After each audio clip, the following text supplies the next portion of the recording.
Welcome to or welcome back to the channel Jane Reads. My name is Jeanette, and today I'm going to talk about all the books I read in the month of October. I read 15 books this month. Some were hits, some were misses, but that's okay. It was a relatively good reading month.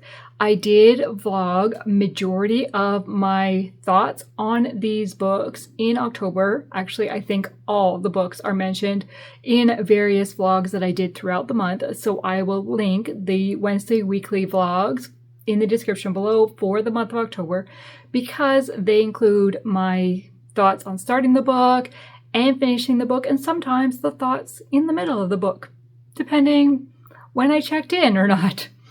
Okay, so I'm just going to go through these very briefly because those vlogs really give much more thoughts on them. I will share what I gave it, like how much I enjoyed it, and if I have any quotes to share from it, and just a very basic summary of the book.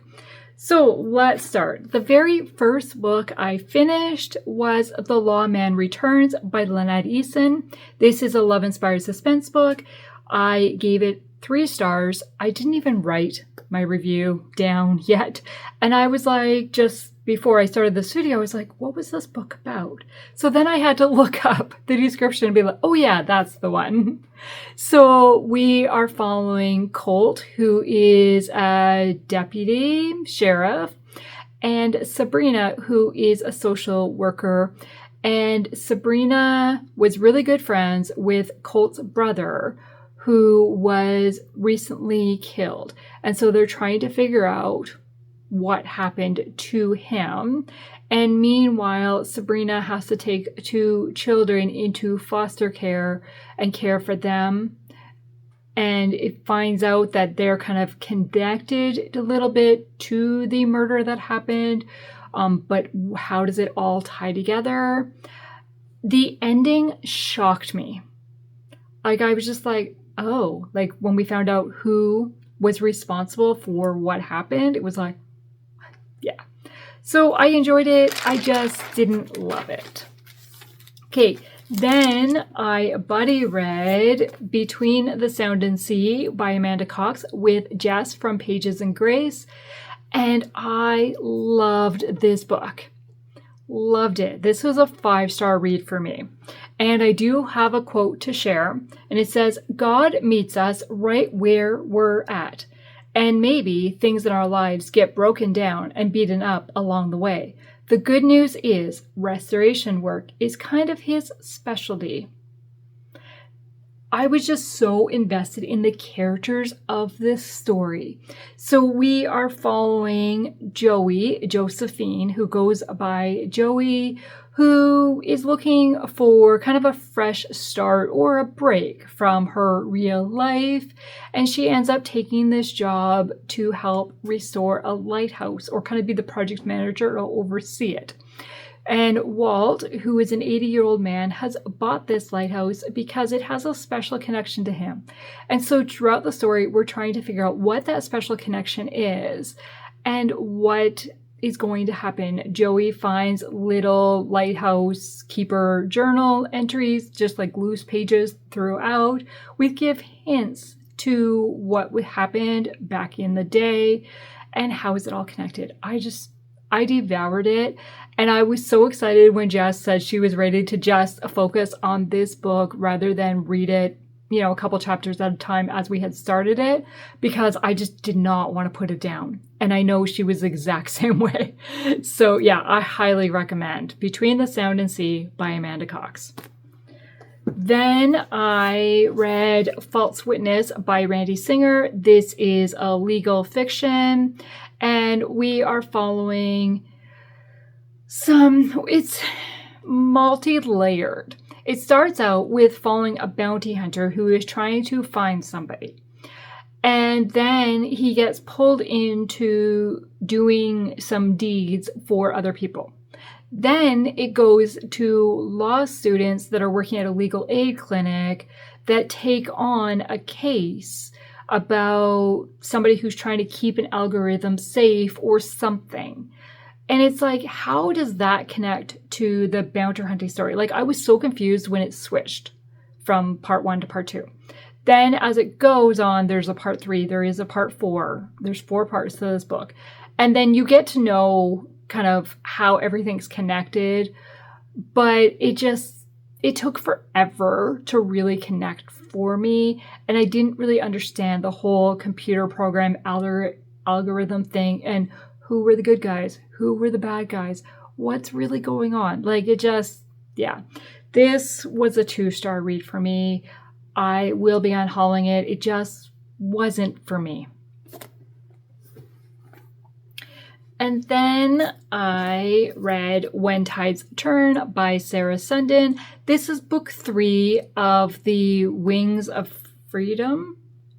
I always get our series names mixed up. Wings of Freedom series. In this one, we are following Tess, who we have met throughout book 1 and book 2. And Dan, who is the brother to 2 of the characters we met in book 1 and book 2. And honestly, I did not like Tess in book 1. She kind of grew on me in book 2. In this one, I really started to like her and cheer for her. And I like to see the way the relationship developed and what was going to happen. But I wasn't as invested in it as I was on book 2. So I gave this 4 stars. We're still in World War II, following them, trying to figure out kind of the next step in their future plans, what's going to happen. They both have expectations of what the future holds for them. And when things start going a different direction, how do they react to it? I enjoyed it. I just didn't love it. Then I read the novella collection, Chance of Loving You. This is a contemporary romance novella collection. The first one is For the Love of Money by Terri Blackstock. This really reminded me of the movie It Could Happen to You with Nicolas Cage, like years ago. It was okay. It just felt very predictable. Then the second novella was The Recipe by Candace Calvert. And I just really felt for the main female character and what she was going through. And I liked the way the relationship developed between the male and the female. And then the third story was Hook, Line, and Sinker by Susan May Warren. And I felt like I missed background of these characters and I didn't really understand their connection. This was my least favorite of the collection, and I gave it 3 stars overall because the only one I really enjoyed was The Recipe. Then I read Rodeo Rescuer by Lynette Eason, which is another love-inspired suspense book. It is book 2 of Wrangler's Corners, so this picks up from book 1, which was The Lawman Returns. And so we are following Seth, who is the brother to the character from book 1. And I just absolutely loved the rodeo setting of this one because Seth is a bull rider, I think. Yes. And Tanya is, what's her official title? I want to say circus clown, but that is not correct at all. Did I write down what her title was? No, I did not. She kind of keeps the bull entertained in the ring, like kind of directs attention away from the bull rider once the ride is done, once the 8-second ride is done, and kind of keeps the attention of the bull away from the rider so the rider can get out of the ring safely, and that so the handlers can get the bull back in, so kind of distracts. Why can I not think what the title is for that? Barrel Racer? No, that's not right either. Oh my gosh. Wow, my mind is just blanked. Yeah, and Tanya is dealing with a stalker. And Seth helps her through that. And then we do see characters from book 1 make appearances. And I was so invested in the relationship between these two. I just really enjoyed it. I give it 4 stars. Then Rainbow Valley by Ellen Montgomery. So this is book 7 of the Anne of Green Gables series and really focuses on the Blythe children and the children of the local minister who is single. And the children of the minister are kind of, the community thinks they're a little wild, untamed, and they get into little entertaining moments. Then there is a little bit of trying to set up the minister with somebody, like what's going to happen there, but it really was short little stories about antics, that's the word I was looking for before, that the children get into. There were some really entertaining and funny stories, and others I just didn't care. And I did not really care that much to follow the kids. I was kind of disappointed that Anne was not in this very much. And now, I mean, she is quite a bit older now because like her oldest son is now probably 14, 15 by the time of this book starts. So yeah, it felt weird that it followed the minister's kids so much more than the Blythe children. I gave it 3 stars. It was entertaining. I just didn't love it. Then I read To Bring You Back by Emily Conrad. This is book 1 of the Rhythms and Redemption something series. I can't think of the full name of the series. It is a contemporary romance, and we are following Gannon and Adeline, who were in a band together, but then Adeline did not go with the band, and Gannon and his band have continued on and really become known for themselves. But something happened in the past between them that Gannon wants to try to fix, but Adeline just really wants to forget it and kind of move forward past it. And so we'll see the two of them try to kind of walk that path of what's going to happen. I liked it, but I didn't love it. I gave it 3.5 stars. I'm not a music person, and there was a lot of talk about the band and stuff, and the way things were dealt with, I did like, but then there were some other things that I just didn't care that much. I do have a quote to share though, because this one was there was a lot of Christ faith talk in it, because even though Gannon is a Christian, his band is with a secular record label, so it's kind of what can they do and what don't they say. And okay, so in Christ, we're not defined by our sin, we're defined by grace, and we can't waste years on regret or in fear of what people might think. Okay, so then the next one is Until Our Time Comes by Nicole M. Miller. This is a historical World War II fiction set in Poland. We are following Adia, who is an American horse trainer who has been in Poland for a number of years working with these horses on a farm. Now the war arrives into the area, and she is trying to get the horses out of Poland to keep them safe from being taken over by the Germans or being killed. And then we have Brett, who is a British MI6 worker who is in Poland for particular reasons. And at first, Adia is not sure if she can trust him or not. But the two spend a lot of time together and get to know one another and work together to try to save these horses. And I loved watching the friendship it developed, which eventually led to romance. This book takes place over a number of years. It starts in 1939, and there is a child in this that is 6 years old when the book starts. By the end of the book, that child is now 13, I think. I'm pretty sure that's 13.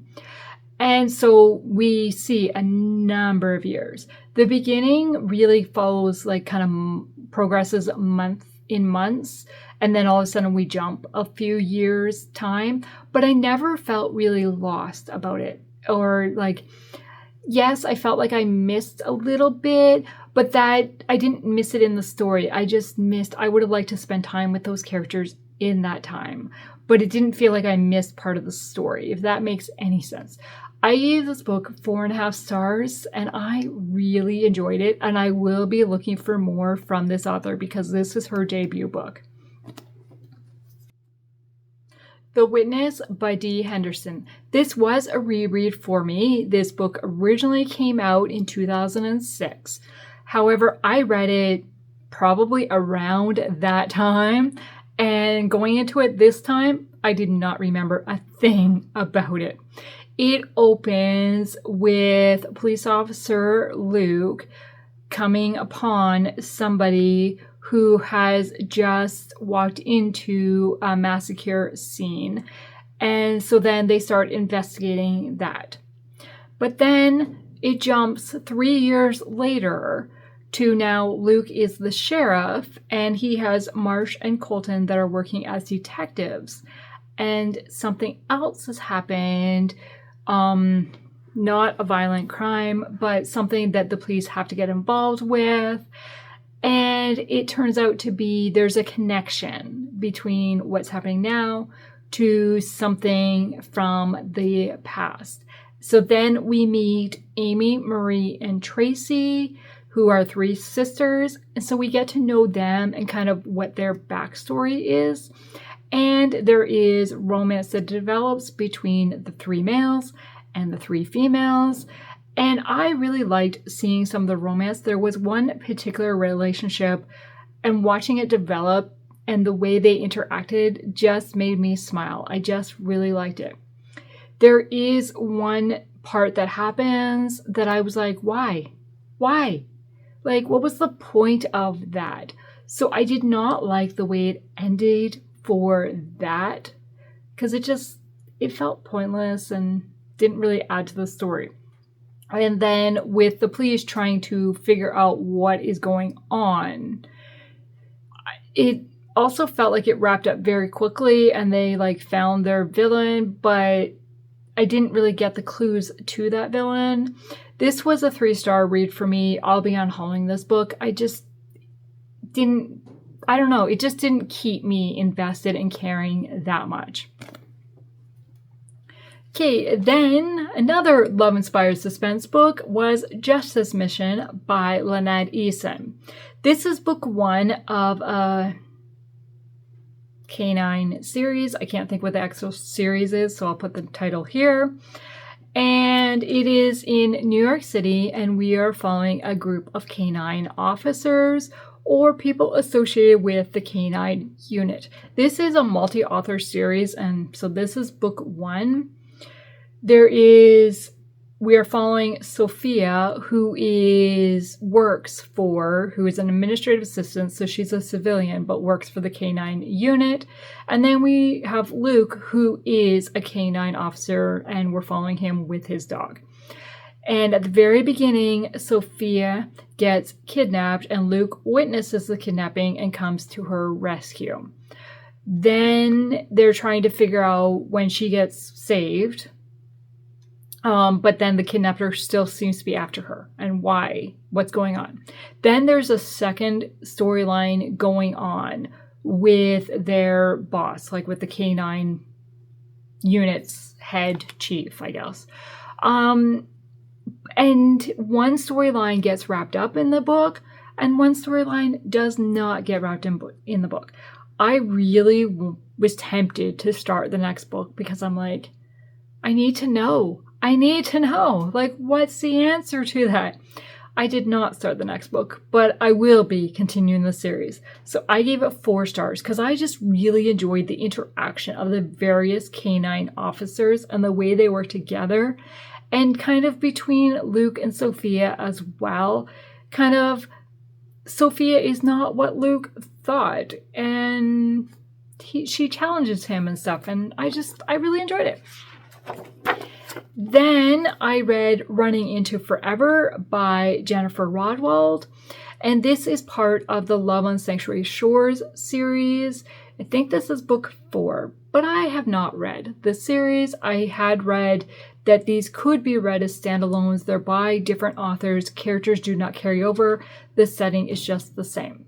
So I based it on that. Basically, I wanted to read this book because the cover got me, and it told me it was a marriage of convenience story. And that's my favorite trope. So this one, we are following Serena and Taylor. And basically, it is a marriage of convenience. So they agree to a marriage of convenience for different reasons. And Taylor runs a horse taxi business. I can't think of the proper terminology for that. Because they are on an island that does not have vehicles. People arrive on the ferry. Taylor takes his horse and carriage down to the ferry to pick them up and take them to the hotel. And so for particular reasons, they get married, and we follow them discovering one another, getting to know about each other. They both have no plans to fall in love. Well, you know how that goes.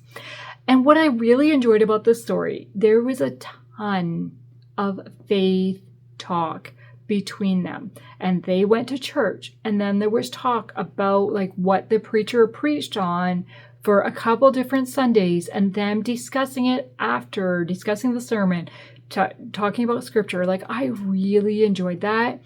And this was such a good story. I did not want to put it down.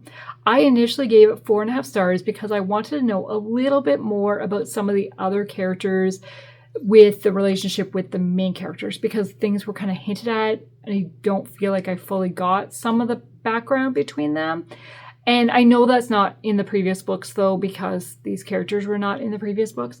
But I bumped my rating up to 5 because I couldn't stop thinking about these characters after I finished the book. Like, the next day I was still like, oh, I hope their future is like this. Like, yeah.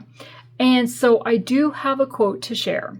And it says, "Trust that God's goodness will carry you through, even if his method isn't how you would prefer. Even if the way he goes seems like the exact opposite of what you would want. Trust his goodness to meet your heart, for he cares for you." Okay, then we've got To Disguise the Truth by Jen Turano. This is book 3 of the Bleecker Street Inquiry Agency series. We are following Eunice. Oh, it is a historical romance or historical fiction. We are following Eunice, who is the head of the boarding house and kind of oversees the inquiry agency. We have met her in book 1 and book 2, but we get little hints about her in those previous books. We don't really know her. This one, we really get to know her background and what's led her to where she is today and what does her future hold. Then we are following Arthur, who arrives at the inquiry agency to hire them to find somebody. And Eunice just happens to know that person and knows that they don't want to be found. How does she deal with it? There are some really funny moments in this book. There was so many times that I laughed. And I just really enjoyed following these characters and seeing the past characters that I got to know and some of the side characters. It wraps up with kind of answers or relationships for like pretty much every character. The characters from the past, kind of we see where they are now. And for some of the side characters, like, well, who do they end up with in the end? Some of the relationships that we might have been rooting for in book 1 and 2, did they come to fruition? We find out in book 3. I really like that. The negative for me was there was a storyline with an asylum that I don't feel was wrapped up the way I would have liked. At the beginning, they start out, there's hints that there's problems and they're going to work on trying to fix it. And I feel like that kind of got dropped a little bit. There's a little bit at the end about it, but I felt like that kind of got forgotten a bit. And my other negative is I would have liked to see more of the romance. That's all. Okay, and the last book is Something Borrowed. It is a historical romance collection. It is 3 novellas. First one is Rachel Scott McDaniel, second one is Allison Pittman, and third one is Susie Finkbeiner. I gave this 4 stars overall. I absolutely loved the Rachel Scott McDaniel story, which is World War I set in New York City, brother's best friend trope. Then we've got Allison Pittman, who is World War II, again in New York City, and basically a second chance romance. And book 3, Susie Finkbeiner, again, New York City, but during the Vietnam War. And basically, second chance in a different way, because we have a widowed mother who is finding romance for the second time. Novella number 1 was my favorite. Then the novella number 3, and then number 2 was my least favorite of the 3 of them. And so, yeah, I highly recommend it. But now, that's November. Because I finished a book just a couple days ago, 2 days into November. And I was going to talk about Christie Awards, but no, because I haven't finished them all. Okay, so then I took part in the Journey Through the Bible readathon that Katie from Paperbacks and Ponytails put on for the month of October. And here is my board. I should move over so I can insert the picture here. And so I did really well. I was able to fit a lot of my books into the various prompts. And because I did all 4 of the Who Do You Encounter? And I did 3 of the escape routes. Will I survive? Do I get out? Pretty sure I will. So we'll see what happens when she announces kind of what that is. And yeah, that is the only readathon I took part in October. And so that is my October wrap up. My favorite book from the month, which you probably already have guessed, Between the Sound and Sea by Amanda Cox. But I also really loved Running Into Forever. These were my 2 5-star reads for the month. I would highly recommend. One is a contemporary, and the other one is a dual timeline. Pretty contemporary, I would say. It's probably more contemporary than historical, but there is parts where we go back in time. Yes. Please tell me what your favorite book of the month was. And if you have nothing to say, let's put is there a lighthouse emoji? Because both of these books have lighthouses on them. So maybe if there's not a lighthouse emoji, just do a light of some sort, like flashlight or spotlight, whatever type of light you can find. I want to thank you for taking the time to watch this video today, and I hope you have a great day. Bye.